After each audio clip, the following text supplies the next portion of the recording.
Well, for tonight, it's me. It's a great pleasure to have my good friend, Dr. Brian Ardis, with us. Most of the time we've spent in the last 2 years backstage at events talking to each other. And this is the first opportunity I've had to actually talk to you on camera, which is lovely. This is the first time. Usually we're backstage somewhere in a green room somewhere, going through each other's wallets, checking out your solid gold credit card and debit card, and talking about that stuff. That's usually what we're doing somewhere around the world. Oh, boy. Yeah, what a journey. And for my audience, Brian was one of the first doctors to come out and point out what was going wrong, and was very vocal about it and stood up for it, and has been traveling all over the States talking about it and going to court, standing up in front of courts and testifying that what they were doing, in very simple layman's terms, is nothing more than genocide. And what we're living through right now is a Holocaust.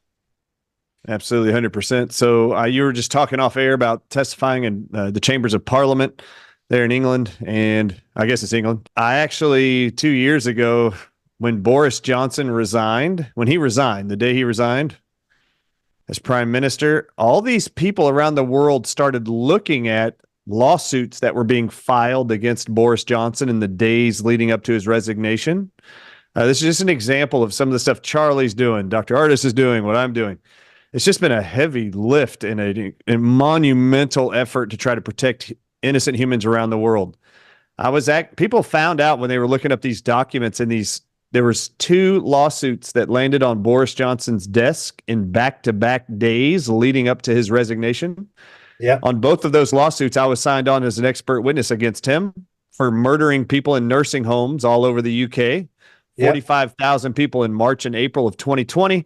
I was signed on as an expert witness to testify against Boris Johnson in court. Then I was signed on with a guy named Stuart White, who's a medical doctor, medical student in the UK, who is not allowed to go back to med school without a vaccine certificate. And I was the expert witness signed on to that one too, that day before he resigned. And a lot of people started contacting me. No one even knew I did this. I was just signing on, trying to help as much as possible, save as many lives as possible. Just another thing in the middle of everything else I was doing. It was shocking to a lot of media personalities to go through those documents and see that I was signed on as the only American doctor on 2 lawsuits on back-to-back days before the day he resigned. Yeah. Now, I never told anybody that I did it and I was responsible for his resignation, but there were a lot of us, including you, Charlie, who were doing stuff behind the scenes, trying to help as many people as possible articulate the crimes that are being committed all around the world. I had, at that point, only flew through the London airport one time. So what did London mean to me? I had gotten to meet a whole lot of people, including John O'Looney, the coroner there in England, who very soon after I started speaking about the remdesivir protocols was blowing the whistle that the chief coroner of the country was demanding that all coroners in the UK write down COVID-19 deaths and all these nursing home dead people who never had COVID. And what we found, and I've actually done many interviews with many attorneys in the UK who were filing on behalf of these loved ones and their families who were murdered using midazolam and morphine injections to kill them and call it COVID. And then to only learn in some of these interviews that the UK had bought millions of dollars in preparation for the midazolam poisoning called COVID. They were buying up tons of midazolam, more than they ever had, brought into the UK from France and Europe, brought it in right in time to take military personnel and go into these nursing homes and kill all these people with a lethal injection that includes ingredients that in America, states have actually protested to have ingredients taken out of the lethal injections on death row and prison inmates. The drug they demanded in most of the states in America to take out the drug in the lethal cocktail for people on death row is midazolam, because the witnessing effects of the trauma of the toxicity of midazolam in the human body, even of prisoners on death row that deserve it, it was so upsetting to the people witnessing the death of these peoples. The states demanded midazolam had to be taken out of the lethal cocktail for 90% of all states in the United States. That's what the UK was actually pumping into the veins of innocent elderlies in nursing home and assisted living homes to kill 45,000 people in March and April of 2020, and then published in the media for all of you to be scared to death that people are dying from COVID in nursing homes. It's time to social distance. It's time to lock down. It's time to mandate. It's time to introduce a vaccine savior. And all of it was set up with a death protocol in the UK using midazolam and morphine. In America, it was using a drug called remdesivir and sedation drugs for the vent that included morphine, midazolam, fentanyl, Precedex, and a drug called lorazepam, all of which are sedation drugs that paralyze you and kill you. Yeah. And so it's been a very heavy lift and a busy time. It is, but the worst part about it is they knew what they were doing. And that's the worst part about it. These politicians who were out there saying one thing on television, and now we've got the WHO, this Dr. Tedros saying, we didn't push anybody to have the vaccine. And I'm like, you should watch a video of yourself, because quite clearly you laid out that people had to do it to stay in their jobs, had to do it to travel, had to do it to go to work, had to do it for this, that, and the other. And to spend time with your family on holiday. Yeah, they told you that. Yeah, exactly. They told you that. Yeah. Yeah, they did. They also told corporations, if you don't vaccinate all your employees, we will fine you every single day you don't. Yep. Oh, and so they didn't make you do it. They're right. They didn't make you. They just made your life really difficult to travel, be with family, go to work, make a living without accepting their bribe and coercion and bullying. It's pretty disgusting.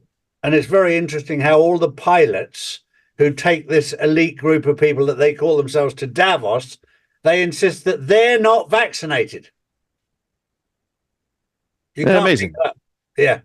You can't. But all of us that want to travel on a plane commercially anywhere in the world, we have to get on planes where the pilots were coerced, bullied, and mandated to get these vaccines. Yeah. Interesting. Then they want us to board those planes and fly all over the world. Pretty ridiculous. It is. What a bunch of hypocrites, Charlie. I call that hypocritical. That's what I call it. Hypocrites. That's exactly what it is. And we had the figures yesterday put out from the United Kingdom that, and this is a very, very sad twist on it, that 74% of women that get pregnant that have been vaccinated are miscarriaging. Can I talk about that real quick? Yeah. Just in case there's somebody watching who's brave and has connections and is a medical professional or scientist of any kind. This is very important. Inside of, there's this narrow period of about 2 years where the whole world called me the remdesivir guy. Yeah. Now they call me the snake venom guy. Now they call me the nicotine guy. I want to say something to everybody out there. If you're not paying attention to the venom aspect of COVID, you might want to start, even though it's over, but they're going to keep pushing these booster shots. Yeah. What do you need to know about the booster shots, Charlie? Did you know that the people who actually created the mRNA COVID-19 shots, did you know they just got the Nobel Prize in medicine? That wouldn't surprise me at all. All right, so these two individuals' names, for those of you that don't know who created the mRNA technology, and you might be confused because some other troll guy was telling the whole world he invented them. He did not. There are two people at the University of Pennsylvania. Yeah. Their names are Katalin Kariko and Drew Weissman. Okay. And these two individuals work at the University of Pennsylvania in the United States. Katalin Kariko is trained in Europe. These two people in October just won the Nobel Prize in medicine for inventing the COVID-19 vaccines. Now, 2 years ago to the month, I came out with a documentary with Stu Peters called Watch the Water. Yeah. I told everybody, y'all better be careful in that thing. I said, just so you know, in the COVID-19 vaccines, there is snake venom in the shots. Yeah. The two people, and I told the whole world in that documentary, the two people that created these shots, they work at the University of Pennsylvania. I will remind you of their names, Katalin Kariko and Drew Weissman. If you want to go look them up. These two people just won the Nobel Prize for inventing the said shots. In every paper I showed them in the Stu Peters documentary, my COVID-19 documentary, Mike Adams interviews, I showed everybody.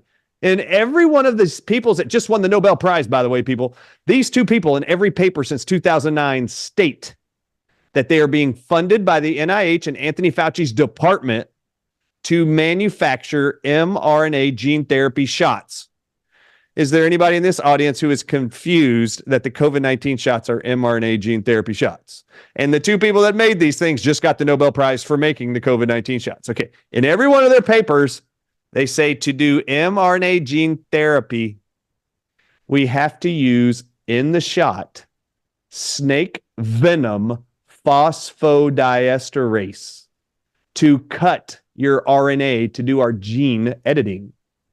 Okay. Now, it's in every paper since 2009, 2011, 2012, 2013, 14, all the way till now. Do you know what the number one side effect of snake venom phosphodiesterase is, which is the snake venom protein in the COVID-19 shots? Do you know what its number one published side effect is? Even in the medical journal called Bentham Science, they state the number one side effect of this snake venom protein used in the COVID-19 shots is rapid, I'm quoting here, rapid platelet aggregation. Does anyone out there know what that means? Blood clotting? Blood clotting. And what do we call these blood clotting shots? We call them clot shots, okay? Yeah. So now you know why it's generating blood clots. They put snake venom phosphodiesterase that's published to cause blood clotting in a snake bite victim, but they're injecting inside of you in a false fang called a syringe. That's what they're doing. They're just injecting you with it. All right, so this is important when it gets to the miscarriages. Yeah. Charlie, did you know that they publish patents for vaccines that contain a snake venom component called L-amino acid oxidase? It's abbreviated LAAO, or even shorter, LAO. It's called L-amino acid oxidase. I need to explain something to your audiences real quick. 74% of people pregnant are getting these shots and miscarrying. Yeah. Do you know that they have patents on vaccines for viruses of all kind, flu shots? I'm not joking. Gardasil shots for HPV virus. I mean, all kinds of vaccines have, they suggest, L-amino acid oxidase from snake venom in it, and they say that it's an antiviral component of their venom. And they're already making vaccines with that in it. Did you know that L-amino acid oxidase from this snake venom causes death of syncytium cells? And they say that it kills syncytium cells, and that is spelled SYNCITIUM. Syncytium cells, guess what they're in charge of, Charlie, in the human female body that's pregnant? Guess what its job is, these cells? Their job is to produce, in your placenta a hormone called progesterone. Okay. And if you look it up, progesterone is called the pregnancy hormone. If you kill syncytium cells with L-amino acid oxidase, you kill syncytium. Syncytium's death of that cell doesn't allow it to produce progesterone from the cells called syncytiotrophoblasts. Syncytium becomes syncytiotrophoblasts, and for the second and third trimesters of the entire pregnancy, the only cells in the body making progesterone to maintain the pregnancy so you don't lose the baby in miscarriage is progesterone coming from the syncytium-made syncytiotrophoblast. This L-amino acid snake venom component they published that is in vaccines for viruses for decades. They state it kills syncytium cells. If you inject that inside of somebody, you no longer can produce progesterone, and guess what happens to the pregnancy? You abort the baby and miscarry. Yeah. This is how they're doing this. They are orchestrating infertility and miscarriages and further death and depopulation, like we mentioned off air. They are freaking killing people. It's ridiculous. And infertilizing them and making them lose their pregnancies. I want to suggest to anybody watching this, if you are a couple and are struggling to get pregnant, or you yourself got the COVID-19 vaccines and lost your baby, I would recommend you go to your OBGYN in any country in the world and demand them order a test. The test is called an L-amino acid assay test. And with urine or blood sample, all it does is identify if this snake venom's in your body. And I can tell you exactly how to destroy that venom and get it out of your body so you can get a healthy pregnancy in the future, because they tell you how to do that. They tell you there's a certain heat that will destroy that protein in the human body. Zinc will destroy that actual protein from venom and remove it from the body. And there's another herb that will actually kill it off and remove it from your body. There's a synthetic thing called EDTA. It's a chemical that detoxes metals. It destroys L-amino acid oxidase. There's ways of getting it out of your body and restoring your body back to full function the way God designed you, which was to repopulate and replenish the earth. That's what your job was. Man and women did not forget how to give birth. There's a reason why 1 in 3 couples in America cannot have children anymore without in vitro fertilization in a lab. And there's a reason why 1 in 2 Canadian couples can't get pregnant anymore. It's the most basic, fundamental action of the human body is to procreate. So the fact that it can't do that, just remember, Bill Gates and his Gavi group have actually gone into Africa and India under the guise of vaccines for viruses and actually injected them with chemicals to cause infertility. That was the whole game. And they were kicked out and banned out of India, their Gavi Institute, for doing just this. So this is what they're doing with vaccines. Anybody who's ever gotten a Gardasil shot as a teenager, middle school kid, you most likely had L-amino acid oxidase injected inside of you to stop you from getting pregnant in the most fertile part of your life, which is teenagers to young adulthood, which is up to 26 years old. So anybody who's struggling to get pregnant, tell your medical doctor to order an L-amino acid oxidase test. And when it comes back positive, you need to contact the Dr. Ardis show, and I'll tell you how to destroy all of it and get you back to full health where you can actually have a baby and maintain that pregnancy. The problem with venom, this is very important. Venom doesn't leave the human body for 10 years unless you go detox it and put stuff into the body to remove it. It'll just stay there, and you can create diseases and illness or infertility for 10 years at a minimum. And as long as you get another shot within those 10 years, you give another 10 years of infertility. And this is a way to depopulate the planet, destroy you, and rob you the ability to have a family. And for anybody trying to get hold of Dr. Brian Ardis, I'll put the link in down below, because this is both Brian and myself are out there fighting to save humanity and to save this. We're living in a genocide. We're living through a Holocaust. Some people don't like that word. Some people feel offended by it. You can feel offended for all I care. I don't care about people feeling offended. This is real. There are people being killed, and people are not standing up. People are dying in your families, and you're going, well, they were getting old anyway. Oh, they can't have babies. They had a stillborn baby. It was just bad luck and this, that, and the other. No, it's not. And you need to start asking questions. Too many people have got complacent. They've put their trust in the mainstream media. They put their trust in the medical profession. They put their trust in their governments, and it's been misplaced. We found out that they've been lying to us. It was not as easy. It wasn't easy for Brian or myself to accept the fact, especially for Brian being a medical doctor, finding out that he'd been misled. And there are many other doctors. I've got Dr. Peter McCullough on next week. I've had Dr. David Martin. All these doctors have all had to get rid of their pride issues and go, what we were told was wrong. We've actually found out this. We're prepared to stand up and say, we were taught wrong, but we've now found out this, and putting things right. And I take my hat off to every single one of you for having the courage and strength of character to go out there and tell the truth in a very difficult time, because the World Health Organization, the people who are supposed to govern this, will demonize you, will belittle you, will call you every name under the sun.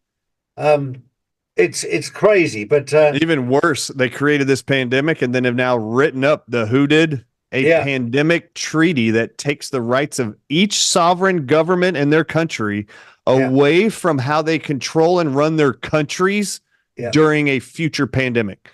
Now, instead of the government being in charge, like the United States government over the U.S., Parliament for the UK, instead of them being in charge, now the World Health Organization gets to mandate lockdowns, restrictions, vaccine mandates, you name it. That's what that pandemic treaty does. You can all, flip a finger to the WHO for all I care. They're freaking disgusting and ridiculous. So anyway, it's just ridiculous. So I will tell you this, it's been very odd. I'm excited you're going to have Peter McCullough on there. And he's been a great guy. He's here in Dallas. He lives about 20 minutes from me. We've been all over the world together. It feels like, oh my gosh, for the last 4 years. And it's been an honor to be with him. And I will state this. It was very odd. It's very odd to watch this, Charlie. When I started speaking out about the remdesivir protocols in May of 2020, when Anthony Fauci put it on the NIH's website, I hired a publicist that day and sat at my dining room table, did 40 to 50 interviews every day from my dining room table, trying to save lives. And the whole reason why I got involved wasn't to be a public speaker, wasn't to go up on stages, I was actually asked to testify in King's Court in Parliament. I didn't even want to do that. This isn't what I got involved for. They killed my father-in-law with a hospital protocol in February of 2020 that had nothing to do with COVID. They diagnosed him with the flu, which he did not have, and he never tested positive for. They put him on a flu hospital protocol that caused acute kidney failure, filled his lungs with fluid, they call that pulmonary edema, but the hospital called it pneumonia. And then they put on the death certificate that he had pneumonia when he didn't. He was actually being drowned to death with drugs that shut down the kidneys. And as they flood salt water into his veins, the water couldn't go anywhere.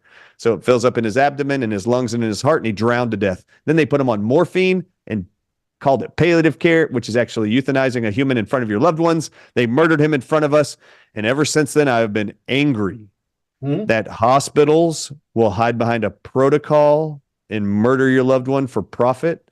And when I saw 3 months later in the NIH's website that Anthony Fauci had declared a non-FDA approved drug at the time, remdesivir, to be the only drug to treat COVID-19 patients, and that its toxicity was worse than the drugs they gave my father-in-law, I was pissed and I was angry. And I decided if I couldn't save my own father-in-law, I was going to try to save you at home. So I paid for a publicist, not knowing a soul, and just sat there and did interviews from my dining room table 24/7, 24/7, 24/7. And some people saw my interviews, like Dr. Rainier Fulmick out of Germany, the international attorney. He had me come on to be deposed. We did an interview. It had 100 million views in like 10 days, something crazy. And everybody knew who I was by then. And everybody wanted me to champion for them and educate them and get their loved ones out of hospitals. And it was a huge effort to produce advocacy teams, get lawyers to write documents, put them on a site. I created the Dr. Artist Show out of all this need of people needing to be educated. It was just a big undertaking. About 6 months ago, Charlie, I'm at an event in St. Louis. Dr. Molly James, a phenomenal hero who went to New York and exposed a lot of fraud in the COVID-19 early pandemic in New York City. She invited me to come to their medical conference, asked me to be one of their first speakers. At the lunch break on the first day, they asked us to come up and take pictures. Get all the docs up on the stage. There's like 30 of us. I'm tall, so they put me right in the middle, in the back. They're like, you right in the middle, Doc. And then Peter McCullough, you stand in front of Dr. Artist, and you, young lady, stand in front of Dr. Artist on his right. So Peter's standing right here. Lady's standing right here. This is a neurosurgeon for children, pediatric neurosurgeon, which is a big deal, cutting into brains of babies. This lady just finished her presentation. I've never met her. Peter, I've known for a long time. She looks up at me and she goes, Dr. Artist, while they're trying to get everybody lined up, I want to just take the moment to say something to you. We've never met, but do you know what a hero you've been for millions of people around the world? She goes, everybody was watching you and you were doing this all by yourself, just doing interview after interview after interview, just flying everywhere. And I said, yeah, I couldn't help it. They killed my father-in-law. And I just looked at him and I looked at her and I said, she goes, well, do you know how many people you've saved around the world? And I said, no, but God, I hope so. I mean, I have no idea. I will never know what the efforts of our attempts are and what years they've reached. Peter McCullough looks at this lady and goes, hey, Doc, hey, do you know when the entire narrative of COVID-19 changed for the medical profession? And they're talking right in front of me on my chest. And she goes, no, I don't, Peter. When was it? And he goes, when that guy started speaking up. And he's pointing at my face when he started speaking out. When he started talking that in the ICUs of our hospitals, they were killing and murdering people for profit. It made all of us go look and see if he was right. And when we saw that he was right, of course we were going to launch telemedicine platforms. And that's why you saw all those things spring up. FLCCC.net, AFLDS.org, myfreedoctor.com. They all just blew up. And they all called me and wanted me to help them promote these out of the hospital telemedicine companies, which is great. Save people and don't let them go to the hospital. You can't get remdesivir outside of a hospital. Stay home. You won't get morphine and midazolam there either. So just stay home. You're going to be just fine. So it's been a very, very odd adventure to actually sit back and watch the world react to your messaging. And so many people, thank God, got the message. In order to help people remember the drug remdesivir, I remember coining the phrase on a stage one day. I was like, look, man, if you can't remember the name, because everybody seems to have a hard time repeating it back to me, when someone in a hospital says, we're going to give you a drug that rhymes with this, run, death is near, say no. Yeah. Now, Charlie, 6 months ago, I'm reading in the LA Times, a journalist who did not talk to me wrote about 2 women suing hospitals in Los Angeles. Yeah. They were suing them because they gave their loved ones remdesivir when they gave them documents that said, we do not consent to having that drug. They gave it to them anyway, and they died. These 2 wives decided to sue the hospital. The journalist of the LA Times writes, the controversy stems around a drug called remdesivir, otherwise known worldwide as run, death is near. And I was like, oh my God, it worked. They tried to censor our crap. It still got out. LA Times journalist, mainstream is still writing about it. They couldn't avoid it. So excited, Charlie, for the censorship efforts. And then whatever it was, God, man, humanity, whatever it was, universe that pushed this forward to get in front of so many people's eyes and ears and hearts. What a damn blessing it has been for me personally to watch. It has. For me, you're still a young man, and the one thing I learned on this journey was that there's a distinct pecking order with doctors. When they start off as young, they look up to their elders, and so on and so on. And you've got the senior doctors and the professors at the top. And I was trying to work out who was getting paid at the top. Because I spoke to so many young doctors, and they go, well, we've taken advice obviously from our seniors, our peers, the men we look up to. And so I looked at you as a young doctor who went, hang on, I don't care what you're saying. I'm going to find out for myself, because you killed my father-in-law. You have to understand, too, I looked very young. I actually don't feel young. I mean, I am young. But I'm actually 47 years old, and I actually had a practice for 20 years. I sold 2 practices. I retired from that. I have 5 children, 4 adults. I mean, I've lived for a while, and I've had a lot of experience working one-on-one with patients, guiding them off of medications and onto the more natural homeopathic like healing journeys for 20 years. Reversing autoimmune diseases, you name it. Whatever was being diagnosed in them, I was like, well, do you want me to tell you what's causing it and help you reverse that? Because we have plenty of time to do that. It takes 3 to 6 months usually to reverse anything. I can coach you how to do it. And so it's been a very, very cool thing. I really do think, Charlie, and like you probably, I think you and I have been groomed, led, inspired, nudged our entire life to be ready for this period of time. Because, Charlie, I'm just going to tell you, there hasn't been a second where I have doubted conversing or sharing a message with somebody about something I was uncovering, researching, articulating, deciphering in research studies and science to actually get it to you.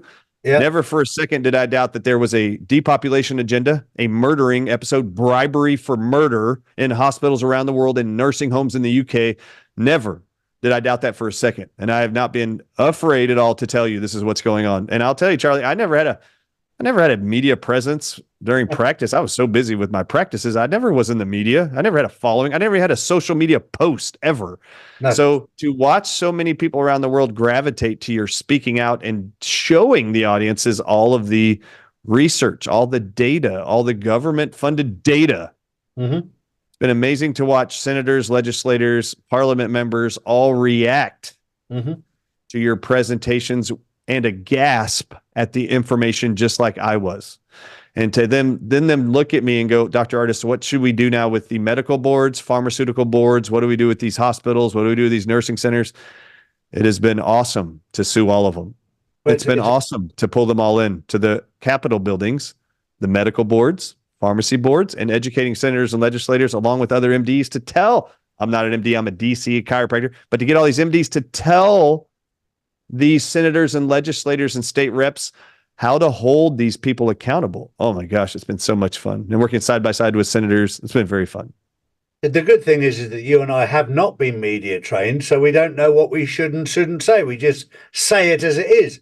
You know, I was told in Parliament the other day that you can't say that. It's not parliamentary language. I said, but if somebody lies, but you can't say that. Well, why can't you call somebody a liar if they are a liar? And it's the same with the word propaganda. It's blatant lies, but they give it a nice name, so it doesn't look anywhere near as bad. Oh, I'll tell you, when I actually came out with the Watch the Water stuff and told everybody, look, you're looking at the wrong people who created the COVID-19 shots. If you don't know where the injuries are coming from, infertility is coming from, go look at the people that made it. Go look in their research studies. They tell you their recipe, what's in it. Yes. I mean, I had to have this private conversation with Peter. For 6 months, he was avoiding my stuff, and I pulled him to me, Peter McCullough. I pulled him to me, and I was like, hey, man, I need you to open up your phone right now and look up who created the COVID-19 shots. This is a year ago. Look it up, because he couldn't tell me who did it. Look it up. He looks it up. He's like, okay, it's Cataline Carrico and Drew Reisman. I said, good. Now, I want you to take their names, and I want you to go to pubmed.gov, and I want you to paste their names in there. And on your phone, put this words, plus snake venom research. And I want you to see what populates. Yeah. He turns to me and goes, Doc, that's 456 research studies. I don't have time to analyze all that. And I said, I didn't ask you to. I expect you, when people ask about venom in the shots, you better be referring them to me. Yeah. Don't tell them to dismiss it. You better come tell them to me because I've read them all. You've done the research. I took that time. You do that. And then he turns around and goes, hey, do you want to contribute to my book, my next book on vaccines? Yeah. I told him, no, I'll write my own book if I need a book. But anyway, you kind of have to do that because you just got to take the time to look. And when you see it and you can explain it, once you can show it, it explains every single injury. Now let's talk about something else. Hot topic. Ready, Charlie? Go on. Have you heard, coming out of Europe, actually, but not being sold in Europe, have you heard about the monstrously successful, exciting weight loss diabetes drug called Ozempic? No. All right. Well, everybody in the audience needs to know this. So there's a drug company called Novo Nordisk in Europe who is making a drug called Ozempic and Wegovy. Okay.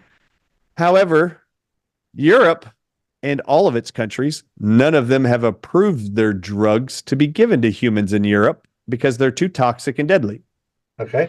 What I find interesting is that the United States FDA decided to approve that 5 years ago. And now Novo Nordisk, supposedly, as reported on Tucker Carlson last week, Novo Nordisk is making more money than any other company in Europe. And they're mainly selling their drug to the United States. Now, just so everybody knows, I'll do this real quick since maybe in the UK y'all don't know about it, but everybody watching this, if you got a loved one on it, everybody who I talk to in audiences, I go, anybody know anybody on Ozempic? I did it this week in LA. The whole audience raised their hand. Not a single person didn't know somebody on it in America. Once a week injections. It's for weight loss and diabetes, Charlie. And guess what's in the shot? Snake venom. Gila monster lizard venom. Wow. Out of the deserts of the southwestern part of the United States. So there's a European company is taking Gila monster venom from America, putting it into vials, and then selling it back to Americans to inject themselves with to lose weight and reverse diabetes. You know what's amazing about injecting yourself with Gila monster venom, Charlie? Go on. It has a black box warning. Gila monster venom causes every thyroid cancer on Earth within 12 months. You know what's great about Ozempic, everybody listening to me right now? Do you know your medical doctor will tell you the recommended treatment period is your whole life? Every week for the rest of your life is what they tell you? Did you know that within 12 months, you're guaranteed to develop thyroid cancer? Did you know it's also published to cause paralyzed stomachs for years after stopping? Which means you will throw up everything you eat every day, all day for years and years. Did you know it causes acute liver and kidney failure and chronic kidney failure and liver failure? I don't know about you, Charlie, but if I was overweight and diabetic, I'm not really sure thyroid cancer, paralyzed stomachs, liver failure, kidney failure are a better option than just being overweight and a diabetic. I think I'd rather take my chances with being overweight and diabetic. And then I'd like to ask you, Charlie, do you believe there's a human on Earth who is overweight and diabetic because they are Gila monster venom deficient? I don't think there's anyone that I can remember. Yeah. Oh, and just, Colorado just reported last week, actually yesterday, a man was walking on a hike through Colorado, happened to get bit by a Gila monster lizard. Yeah. And he died. Okay. So don't inject yourself with Gila monster venom, people. Just because they call it Ozempic, Wegovy, or COVID-19 vaccines, it doesn't mean they're safe and not toxic to you. Just because they give it a different name doesn't mean it's not what it is. It is venom, and it's venom in a pill. It's venom in a shot. This is what they're giving you. For and those just be warned. Those people who haven't woken up yet, just go to the World Economic Forum website. They want to reduce the population by 95% by 2030. They've already removed 1 billion people, so they're on target. But the question is, because it's the old story what Aaron Antis used to say. During the Holocaust, first of all, they came for the old people, and I wasn't old, so it didn't affect me. And then they came for the those that were terminally ill, and I'm not terminally ill, so it didn't affect me. And then they came for the children, and I'm not a child, so it didn't affect me. And then they came for the Jews, and I'm not Jewish, so it didn't affect me. And then they came for me, and there was nobody left to defend me. And that's where we're at. People are just sitting there going, well, it doesn't affect me. It doesn't affect me. I'm happy in my little happy bubble. And, my auntie, she did die a bit young, but it's okay. She left me a few quid. I'm so excited you brought this up about the depopulation and the deadly agenda and bringing up the World Economic Forum. Did you know that on the World Economic Forum right now, there's actually a article from 2019. I'm going to read, 2018. It's on the World Economic Forum right now. The title of this is in the section on the World Economic Forum is titled Future of the Environment. This is the name of the title of their article. These life-saving drugs are made from deadly venom. I quote. This is on the World Economic Forum. Yeah. You want to know what drugs they're talking about? They're talking about Ozempic from Gila monster venom that is deadly venom and causes thyroid cancer and paralyzed stomachs for millions around the world already. They are talking about high blood pressure drugs. Charlie, did you know people that are swallowing any drug that ends with the abbreviation PRIL, P-R-I-L, like captopril or lisinopril? Did you know that these people are just swallowing snake venom in a pill from a viper in Brazil since 1981? And this is very important. Lisinopril, captopril, it's all made from snake venom. In fact, if you want to know about this, you should probably look up why the World Economic Forum is writing about these articles about these drugs made from deadly venom when their agenda is to depopulate the planet by 95% of people. Okay. Mm-hmm. Did you know that they also are producing and are showing here that they are using drugs like Prialt to block pain? And they state here, this drug is made from cone snail venom that's 10 times deadlier than king cobra venom. Wow. From cone snails in the ocean. And it actually says on their website right now, there is an estimated 22 million adults in the U.S. who suffer from severe and chronic pain. And Prialt is the answer for them. Oh, really? Conotoxins cause respiratory failure and death by paralyzing your brainstem. So that's a drug. Byetta, another venom drug for diabetes. There's a whole bunch of drugs that they're making from venom. Oh, and just know this. Anybody out there, if you haven't seen this, the FDA just approved after the first clinical human trial, a spider venom topical gel from a spider in Brazil.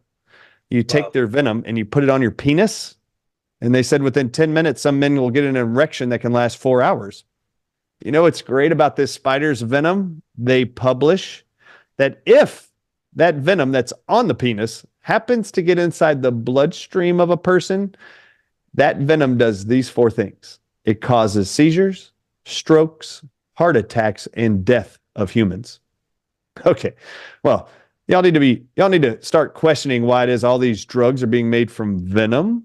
Mm-hmm. And venom, just so everybody knows, the problem with venom, even if you think it is therapeutic, and yes, there are many people that do this. In fact, Robert Malone has a patent from 1994 on king cobra venom being injected inside of cancer patients. And I quote, king cobra venom factor is a therapeutic.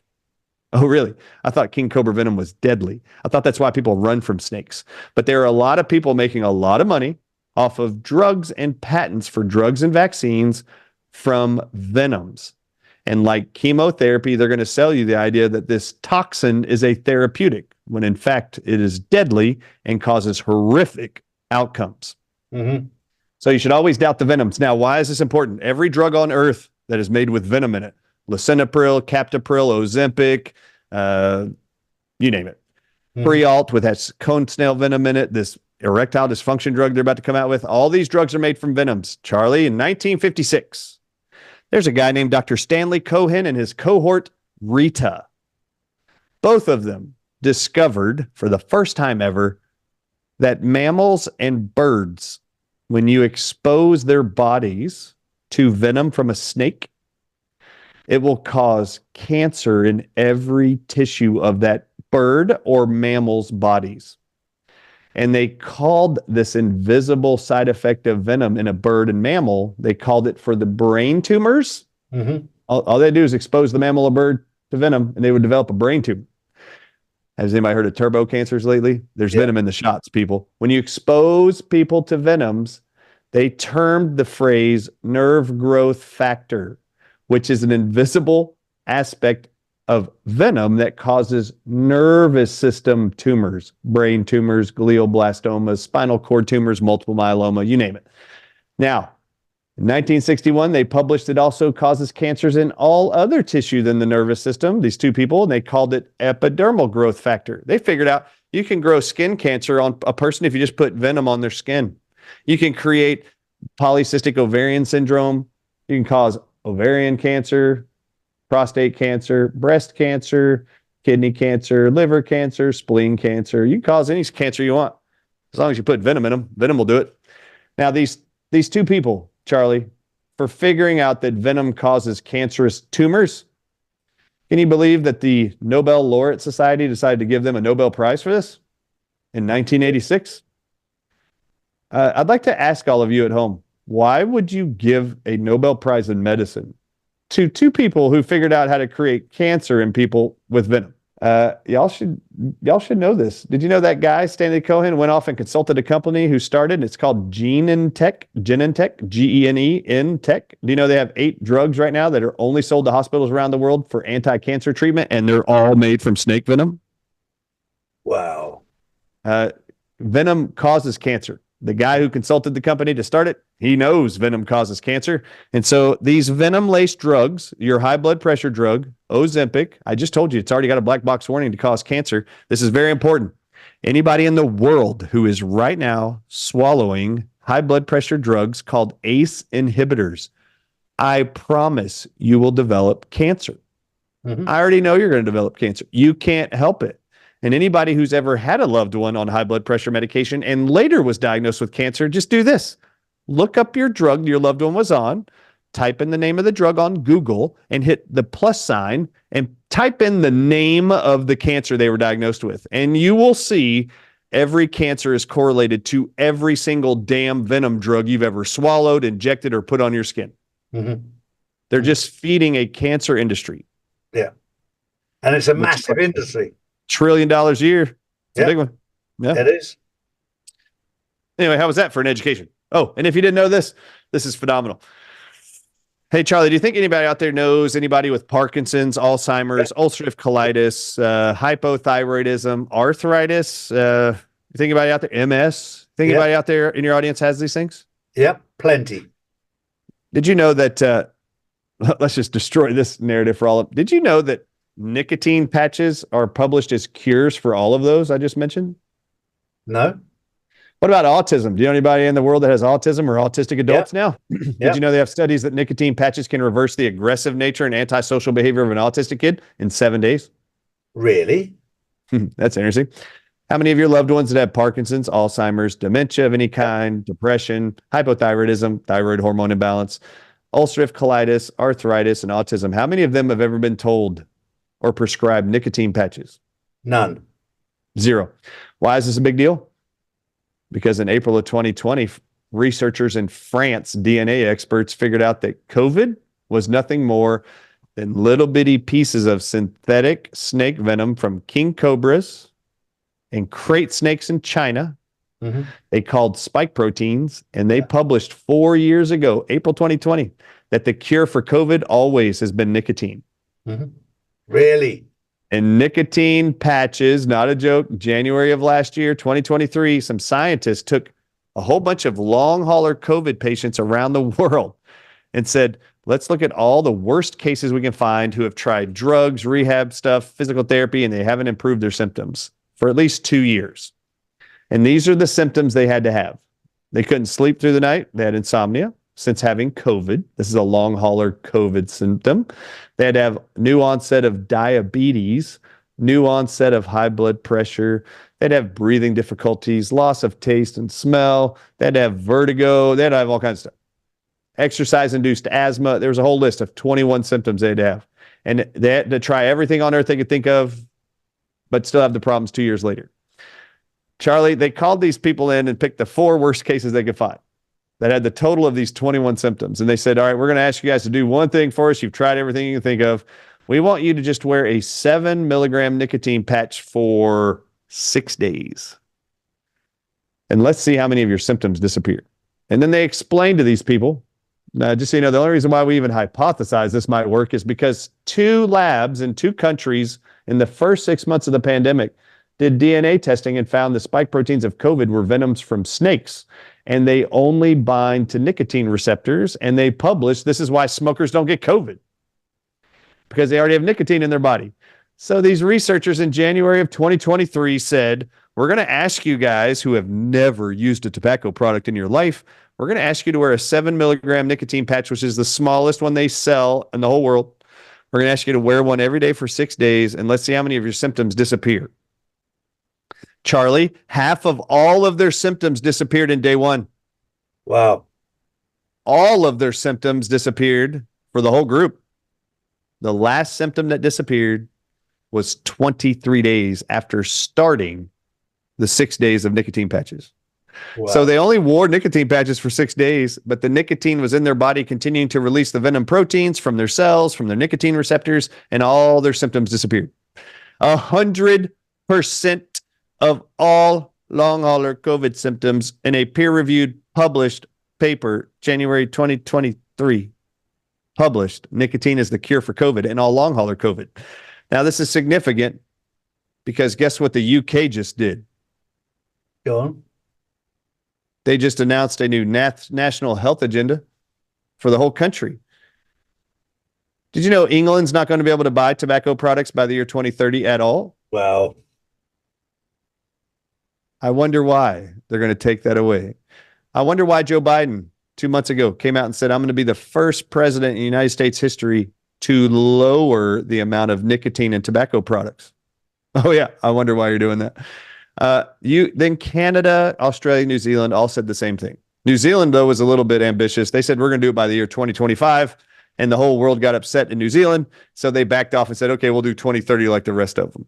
Okay, there's a reason they got to bastardize nicotine. And for the rest of you out there who are wondering, I wonder if this will work for me. And I'm still struggling with brain fog and I can't breathe. I walk upstairs. I'm still struggling since I had COVID. You need to try nicotine. But before you do, I need to make something very clear. Nicotine is not addictive. And Harvard University proved it in 2015. And when they figured out they couldn't make any animals addicted to nicotine when they've been told their whole life that nicotine's addictive, they did FOIA requests with the FDA, and the FDA sent them all R&D, research and development papers for the tobacco giants since 1970. Guess what Harvard found in those papers? That the tobacco industry knew from the 1970s that nicotine wasn't addictive and that their products were not addictive. So they hired marketing consultants and chemists to come in, and the chemists that were involved told them, if you will just add pyrazines, a man-made chemical, to the tobacco product, anything a human consumes will be addicted. Correct. Or addictive. So pyrazines, there's currently right now the FDA allows 13 different pyrazines in every tobacco product, but they still don't tell you pyrazines make it addictive. They only tell you nicotine does, but nicotine doesn't do it. Nicotine has never been addictive. And for anybody out there wondering, if I try these nicotine patches to help me, is it going to work? Am I going to get addicted to it? No, you won't. Not a single human's ever been addicted to nicotine patches. Ever, never, ever, ever, ever. In fact, in this study that I mentioned from January 2023, the authors actually made a note to this. They said, we know that most of the world believes that nicotine's addictive. We have found not a single one of our patients in this study ever had the dependency for nicotine patches after they stopped. They never once thought they needed it, wanted to take it, had night sweats, had withdrawal symptoms of any kind, and they said, this is not to be expected. Charlie, did you know that tobacco plants are not the only plant that has nicotine in it? Go on. I didn't know. Did you know that the second highest plant on Earth with nicotine in it is eggplants? Really? Yeah. Did you know the third highest containing nicotine plant on Earth is red tomatoes? Really? Did you know that green tomatoes have 10 times more nicotine than a red tomato? I didn't know. Did you know that celery, cauliflower, bell peppers, white potatoes all have nicotine in them? Did you know every nightshade vegetable like zucchini, squashes, all of them have nicotine in them? No. Now, I'd like to ask you, Charlie, have you ever eaten cauliflower, celery, white potatoes, bell peppers, tomatoes, or zucchini? Yes. After you ate them, did you wake up in the middle of the night with sweats that you needed a eggplant break the next day at work because you were addicted to the nicotine in the plant? No. Or you needed a celery break? No. No, there's a reason. You've all eaten nicotine implants your whole life, and you've never been addicted to any of those single vegetables. You want to know why? Because it's not addictive. And if God put it in tobacco and then in your vegetables, which are healthy for you, why did God put it in there if you didn't need it? Mm-hmm. And why did he put nicotine receptors on every cell of your body? Did you know that they actually just reversed last year brain tumors using nicotine alone? Did you know they took glioblastomas, the most common brain tumor on earth, and in 72 hours could dissolve the whole brain tumor with just nicotine? Really? Yeah, really. Did you know, I mentioned here, you can reverse Parkinson's, autism. Did you know that they published recently that Parkinson's can be slowed or reversed just by eating food that has nicotine in it? Did you know that smokers that are identical twins, they've already published these studies for the whole world. They've actually taken identical twins all around the world, and they surveyed them all. They wanted to know how many of them have developed Alzheimer's, Parkinson's, MS. Did you know the only identical twin that never got Parkinson's was the smokers? Wow. Yeah. And supposedly this is a genetic disorder, genetic, but they're identical twins. Mm-hmm. So how is the identical twin not getting the genetic disease? Yeah. Nicotine is the protective agent in those that are smoking and using snuff or using dip or whatever. Yeah. You don't need to smoke. I don't really like smoking, but nicotine patches, gum pouches, you need to look at this. This is a huge win. And I will just tell you guys, I was asked to go to LA this weekend and actually present how nicotine is a nutrient and it heals the body and can prevent and recover people even from the most recent pandemic. Well, I took it a step further. I showed why the FDA lied since 1994 and had to lie about nicotine being addictive for the whole world, and how it is that all of America fell for the lie. 1994, 51% of all Americans, adults, were smokers. That's when they started telling people nicotine was addictive and caused cancer and blah, blah, blah. 26 years later is the year 2020, the start of the pandemic. Only 11% of American adults were smoking then. Wow. 40% of all adults in America stopped smoking. Those 26-year runway, Charlie, was what they needed to make as many adults in America susceptible to their venom spike protein laced virus they called COVID. And if those people weren't going to get sick and half of America was still smoking, half of America would have never gotten COVID. Half of America would have never signed up for the vaccine, and they would have been looking around, puffing their cigarettes going, what's wrong with all these people that don't smoke? Yeah. It would have been a very obvious problem. So they had to lie, like Joseph Goebbels of the Nazi Germany said. You referenced the Holocaust earlier. I started my entire presentation with this. Joseph Goebbels, the father of propaganda for the Third Reich, he said, if you tell a lie big enough and keep repeating it, the people will eventually believe it. Yeah. And this is no different. You want to know why you keep hearing that vaccines and drugs are safe and effective? If you keep repeating the lie over and over and over, eventually people believe it. Yeah. Oh my goodness, I can't believe 5 billion people fell for it, Charlie. 5 billion people fell for it. Yeah. Why? You believe the lie. Why? Because the human mind, Nazi war criminals figured out, you just lie to them and repeat it over and over and over and over and over and over and over, but you never tell them why you're lying. It's pretty impressive, that quote. He goes on to say that in order for the state to maintain the lie, they have to repress dissent and never let it get out what is the economical, political, and military consequences of the lie. And as a result, the truth becomes the enemy of the lie. Yeah. And thus, the truth becomes the enemy of the state. Thus, why they had censorship on remdesivir, midazolam in the UK, the masks, the vaccines, the COVID-19, spike proteins, you name it, all of it. Nicotine. Why does they had to lie all the time to repress dissent? They had to do everything in their power to repress us and censor us. And thank God so many people still got the message. Charlie, proud of you, brother. Yeah, I'm proud of you. We've been out there fighting. I had one particular guy, he calls himself the chief of police in America. I forget which state he claims to be, but he's announced that I've been dead 5 times, and he's given up with that now. Now he's asking people for money, claiming to be me, but asking people for money. This is how desperate these people are. They're absolutely crazy. most of them are either bots or trolls or paid idiots. But look, we're winning. We're upsetting them, and we are winning. Look, we won. 99% of all people that got COVID lived, Charlie. 99%. Yeah. Can you imagine spending billions of dollars, Charlie, on a biological weapon for decades? Yeah. Releasing it on the whole world, and 99% of all of them still survived? Yeah. Yeah.